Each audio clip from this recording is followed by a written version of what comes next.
నాకు చాలా వరకు కామెంట్స్ వస్తున్నాయి ఇంగ్లీష్ స్పీకింగ్ మీద టిప్స్ చెప్పండి అని. ఈ వీడియోని చూడండి చివరిదాకా, మీకు ఫైవ్ టిప్స్ చూపిస్తాను. 5 టిప్స్ రెగ్యులర్గా ఇంగ్లీష్ ఎలాగ మనం వాడుకలో దాన్ని తెచ్చుకోవచ్చు అనే దాని మీద. సో ఫస్ట్ అండ్ ఫార్మోస్ట్ ఏంటంటే, ఇంగ్లీష్లో మాట్లాడాలి అంటే మైండ్లో ముందు మాట్లాడుకోవాలి. థింక్ ఇన్ ఇంగ్లీష్ అంటాం. అంటే మైండ్లో మీరు కనుక ఇంగ్లీష్లో ప్రాక్టీస్ చేస్తే, speaking in English in your mind, అది కనుక ప్రాక్టీస్ చేస్తే మీ వర్డ్స్, మాటలు ఇంగ్లీష్లో వస్తాయి. మీరు తెలుగులో ఆలోచించుకొని ఇంగ్లీష్గా మాట్లాడితే సెంటెన్స్ కన్వర్ట్ చేయటం కష్టమవుతుంది. అప్పుడే తప్పులు జరుగుతాయి. మీరు ఇంగ్లీష్లో మాట్లాడాలంటే మైండ్లో కూడా ఇంగ్లీష్లోనే మాట్లాడుకోవాలి. ఇది ఫస్ట్ థింగ్. తర్వాత మిర్రర్ ప్రాక్టీస్ అంటాం. అంటే అద్దం ఎదుటగా నుంచొని మీ కళ్ళల్లో మీరు చూసుకుంటా మీరు ఏదైతే ఇంగ్లీష్లో మాట్లాడాలనుకుంటున్నారో దాన్ని ప్రాక్టీస్ చేయండి.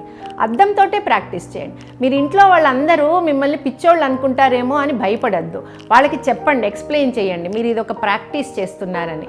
లేదా వాళ్ళకి అర్థం కాకపోతే మీరు డోర్ క్లోజ్ చేసుకొని మీకు మీరు అద్దం ముందు ప్రాక్టీస్ చేయండి. మిర్రర్ ప్రాక్టీస్ ఇది ఓవర్ నైట్ అవ్వదు, కంటిన్యూస్గా మీరు చేస్తూ ఉండాలి. ఈ మిర్రర్ ప్రాక్టీస్ కనుక మీరు చేస్తుంటుంటే న్యాచురల్లీ మీ మైండ్లో కూడా ఇంగ్లీష్లో థింక్ చేయడం స్టార్ట్ చేస్తారు. సో ఇది సెకండ్ పాయింట్. థర్డ్ పాయింట్కి వచ్చేవరకు, మీకులాగే ఇంగ్లీష్ నేర్చుకొని ప్రాక్టీస్ చెయ్యాలి అనుకున్న వాళ్ళని ఇంకొక ఫ్రెండ్ ఎవరినన్నా ఎంచుకోండి. అప్పుడు మీరిద్దరూ, వాళ్ళు ఎవరన్నా అవ్వచ్చు, ఫ్యామిలీ వాళ్ళన్నా అవ్వచ్చు, బయట వాళ్ళ ఫ్రెండ్ అన్నా అవ్వచ్చు, ఆఫీస్లో అయినా, షాప్లో అయినా, ఎక్కడైనా ఇంకొకళ్ళు ఎవరినన్నా ఎంచుకొని మీరిద్దరూ కనుక ఆ ఇంగ్లీష్ ఏదైతే నేర్చుకుంటున్నారో అది ప్రాక్టీస్ చేయడం మొదలు పెడితే అప్పుడు మీకు ఇద్దరికీ తెలుస్తుంది అర్థమవుతుందా లేదా అనేది. అప్పుడు మీరిద్దరు దాన్ని బట్టి మీరు చెక్ చేసుకొని మళ్ళీ కరెక్ట్ చేసుకుంటారు, ఇంప్రూవ్ అవుతారు. ఎవ్రీ డే కనుక ఇది చేస్తూ ఉంటుంటే మీకు క్లియర్గా తెలుస్తుంది. తర్వాత ఫోర్త్ పాయింట్, బుక్స్ చదవాలి. బుక్స్ ఏంటంటే పెద్ద పెద్ద బుక్స్ చదవక్కర్లేదు, చిన్న బుక్స్. స్కూల్ పిల్లలు వెళ్ళేవాళ్ళు, లేదా ఇంగ్లీష్ టింకిల్ కానీ, చందమామ కానీ, లేకపోతే కామిక్స్, అమర్ చిత్రకథ కామిక్, ఏదైనా ఇంగ్లీష్ కామిక్స్ బుక్స్, చిన్న చిన్న బుక్స్ కనుక మీరు రెగ్యులర్గా కనీసం ఒక 10 పేజెస్ 15 పేజెస్ చదివి గట్టిగా చదవాలి. గట్టిగా చదివితే మీ మాటలే మీకు వినిపించి అది మీకు మైండ్లో రిజిస్టర్ అవుతుంది.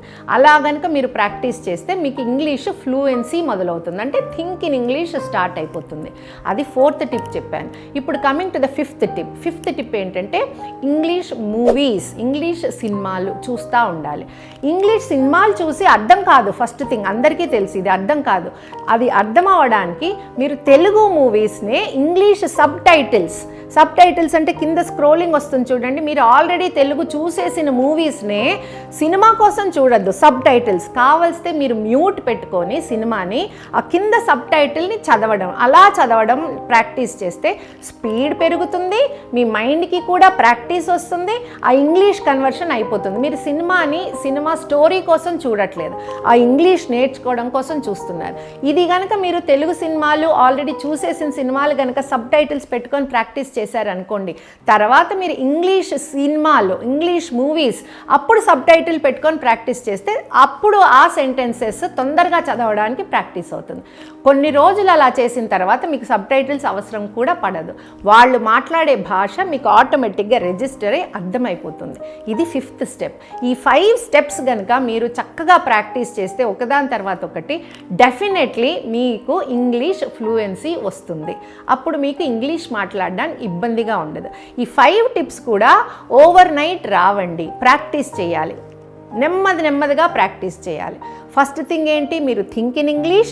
సెకండ్ ఏంటి, mirror practice. Third me common friend practice. Fourth books reading, English books reading. And fifth వచ్చి మీరు ఇంగ్లీష్ మూవీస్ చూసే ముందు తెలుగు మూవీస్ సబ్ టైటిల్తో చూడండి, తర్వాత ఇంగ్లీష్ మూవీస్ సబ్ టైటిల్తో చూడండి, తర్వాత సబ్ టైటిల్ లేకుండా మూవీ అర్థమైపోతుంది మీకు. ఇవి కనుక అన్నీ ప్రాక్టీస్ చేశారనుకోండి, definitely you will become fluent in English. ఈ కింద స్క్రోలింగ్ని చూసి మీరు నా వాట్సాప్ గ్రూప్లో జాయిన్ అయితే మీకు ఇకపైన ఇంకేమన్నా డౌట్స్ ఉన్నా, కన్సల్టెన్సీ చేసుకోవాలన్నా నాతోటి మీరు నాకు డైరెక్ట్ మెసేజ్ చేయొచ్చు. I will be there to help you how to communicate in English. Thank you.